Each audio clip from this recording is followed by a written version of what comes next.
செவ்வாது வாசக்கார வெள்ளி பிரம்பு கொண்டு வரா வேகமாக ஆடி வரா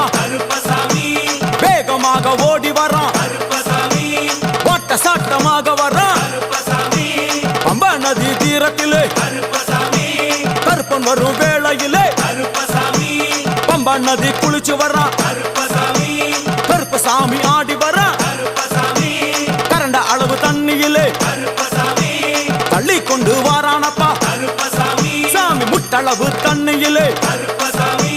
முழுகி கொண்டு வாரானப்பா